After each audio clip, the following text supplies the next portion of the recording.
안녕하세요. 안재홍 세무사입니다. 오늘은 상속세 조세심판 사례로 상속세 신고 당시 국토교통부 실거래가 공개 시스템에는 상속재산과 유사한 유사매매 사례 가액이 없어 상속받은 아파트를 공동주택가격인 기준시가로 신고하였으나 상속재산 평가기간 내에 특수관계자 간 거래한 다른 매매 가액이 있어 세무서에서 이를 상속재산의 시가로 보아 상속세를 결정 고지한 사례가 있어 소개해드리고자 합니다. 처분 기호를 설명드리면 다음과 같습니다. 2022년 4월 비상속인이 사망하였으며 상속재산의 평가기간 내에 국토교통부 실거래가 공개 시스템에 다른 유사매매 사례 가액이 없어 2022년 10월 상속인은 상속받은 아파트를 공동주택 가격으로 평가하여 신고하였습니다. 2023년 9월 세무서는 상속세 세무조사를 실시하여 상속재산의 평가기간 중인 2022년 1월에 상속재산과 유사한 아파트가 매매된 사례를 확인하고 그 밖의 누락재산을 포함하여 상속세를 납부지한 가산세를 포함하여 결정 고지하였습니다.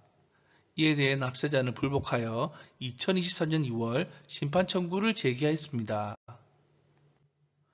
납세자가 2022년 1월 매매된 유사매매 사례 가액을 확인하니 이는 법인 소유 아파트로서 매수인은 법인의 감사이며 대표이사의 자녀로 추정되어 이러한 특수관계인 간 거래는 상속재산의 시가로 볼 수 없으며 이러한 거래가 국토교통부 실거래가 공개 시스템에 등재되지 않아 상속인이 상속세 신고 당시 알 수 없어 신고하지 못하였으므로 납부지한 가산세 부과는 부당하다고 주장하였습니다.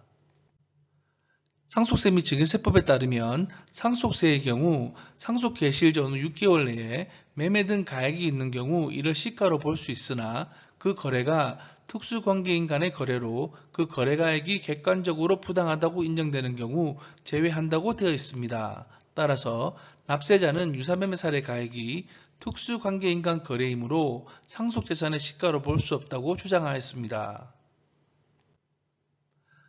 과세관청은 특수관계인 간의 거래 등으로 거래가액이 객관적으로 부당하다고 인정되는 경우 해당 거래가액은 시가로 사용할 수 없으나 은행 및 인터넷의 아파트 시세를 감안할 때 해당 유사매매 사례 가액은 상속 당시의 시세대로 매매된 것으로 보이므로 객관적으로 부당하다고 볼 수 없어 시가로 인정할 수 있다고 주장하였습니다. 즉, 특수관계인 간의 거래이면서 시세보다 싸게 또는 높게 매매하는 등의 부당하다고 인정되는 거래가액 두 가지 요인 모두 충족해야 시가로 인정되지 않지만 시세대로 거래되어 객관적으로 부당하다고 인정되지 않아 상속재산의 시가로 인정할 수 있다고 판단했습니다.